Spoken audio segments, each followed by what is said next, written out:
Itina wa miyaume eli kukwatikana kwiyo na alani kati wa alana maiye kwanze ite kueleka kisioni cha Mlolongo yumakundi makutetea haki siya mwenendi kaunti ya Mombasa ni makulia haki kwi ikusia LA ivikiye kukwatikana mainena na ndikimama uvo ni makulia inspekta mwenene wa polisi kuelesea enendi kila kiendeye na kumaikithisia usesei wa kuyana kwa kila mewetakana yuenendi ni maende na kuikala na wia kila ivinda. Angelina Muse nukuelesea.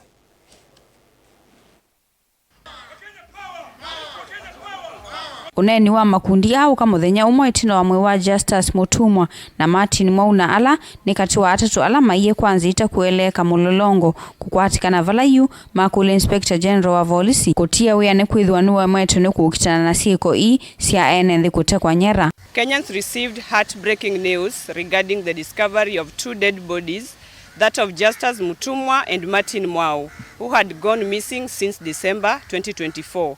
It is still yesterday prior to the discovery of these bodies that the Inspector General and DCI boss appeared before the courts after disregarding several court summons.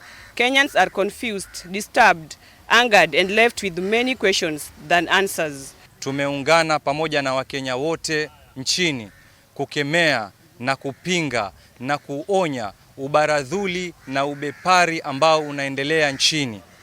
Hali ambayo iliyoko sahihi kulingana na haki za kibinadamu ni hali ya kutisha, ni hali ya kusikitisha na ni hali ya kutamausha.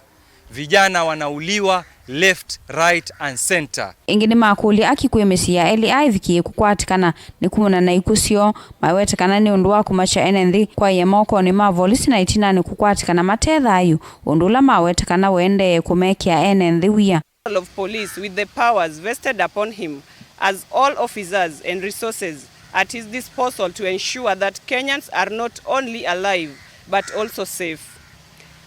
It is our utmost belief that there is involvement of some government agencies in the abductions and murders that have become rampant. The key question we ask ourselves today is, what is the most important role of the IG other protecting Kenyan lives and ensuring our safety? We emphasize that it is the duty of police to safeguard our lives and it is not a favor we are asking. Ruto saizi ameenda sijui East Africa na mambo ya Congo na Kenya imemshinda. Sisi wenyewe hapa mambo security imemshinda. Watu wanakufa na wanaotekeleza masuala haya tuarudia si wengine ni security agents wa Kenya na wako na blessing kutoka kwa executive na bunge letu imefail kuaddress issue kama hizi. Ingine makuli ala makwati tunyera mavikie kulechoneka na kusiokea endomo wala inge matula mutembunge nene kwa kukililia sieko na vile vile tunasema tunaufia usalama wetu sisi kama Lydia mtoto wa kike alishikwa na kapigwa na watu ambao tunaamini, we believe strongly hawa ni government agents, hawa ni security operators. Sisi tukiassemble kama saizi hivi tunapigwa, tunadhalilishwa.